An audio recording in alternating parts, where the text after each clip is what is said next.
Hello, I'm Kim Reynolds, Lieutenant Governor of Iowa, and welcome to this week's Ask the Gov. Our first question comes from Daniel via email, and Daniel asks, why does Iowa need to offer over $100 million in incentives for the fertilizer company to locate here?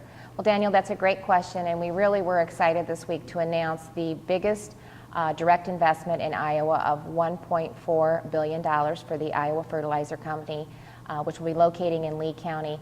You know, Lee County is one of the hardest hit areas of the state. They have the highest unemployment in the state, so it's a great opportunity for Lee County and for the citizens of southeast Iowa. What we found is that, you know, we have worked really hard to reduce taxes and the regulatory climate for Iowa, but we're still not competitive. We've sent a tax reduction bill over to the Senate the last two sessions, and they have not passed it. So even Illinois, who has the highest debt per capita of any other state in the nation, their pension plan is the worst in the nation. Even with some of the barriers, they've raised taxes, they've done just the opposite that Iowa has. Even with that kind of environment, they still were more competitive than Iowa was when it comes to their tax environment.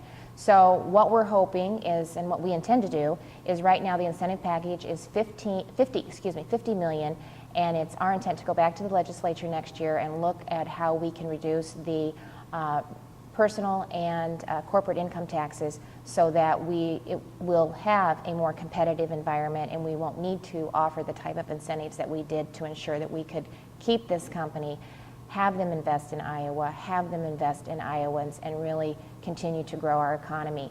Another huge benefit of having the fertilizer company locate in Iowa is the impact that it's going to have on Iowa farmers.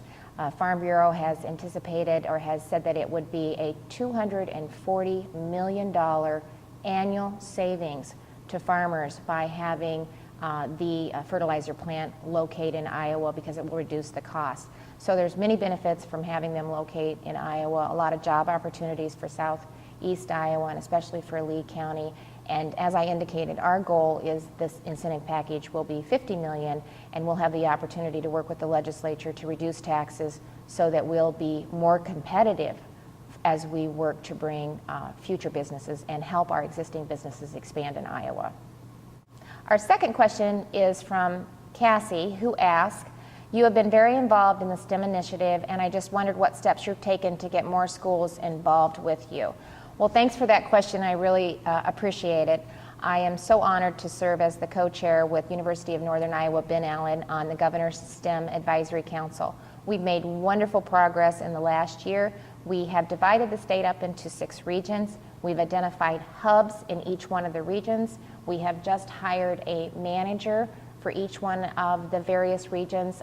It's Drake University, Southwestern Community College, Iowa Lakes Community College, Iowa State University, University of Northern Iowa, and then we have a partnership with Kirkwood Community College and University of Iowa. So those are the hubs in each one of the 6 districts.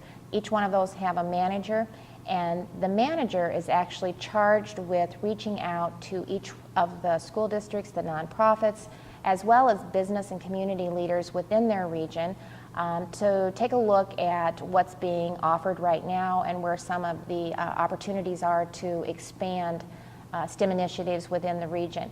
We have also identified 12 STEM programs that have provided proven results and are scalable. And they're a pool of programs that will be provided to each one of the STEM hubs, and then they will be available to the various school districts within the region.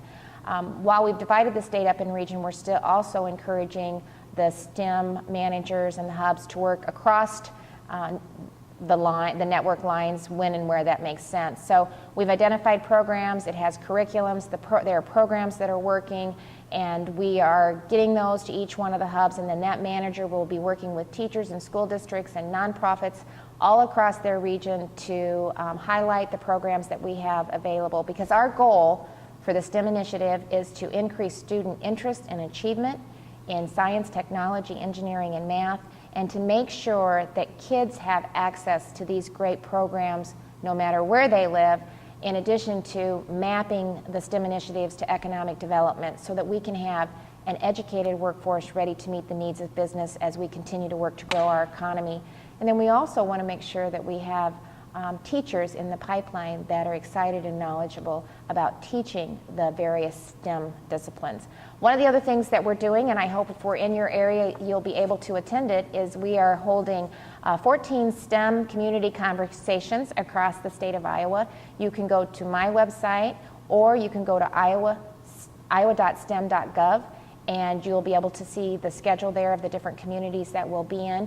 But we hope to get parents and grandparents and business leaders and teachers and administrators, a lot of businesses at each one of these meetings so we can talk about the importance of science, technology, engineering, and math, and really the impact that that will have on our students so that they can have, take charge of their future and be better prepared when they leave high school, either for a career or for college education. So thanks for asking. We're excited about the initiative, and I think that we're going to be successful in making sure that more students have access to the programs.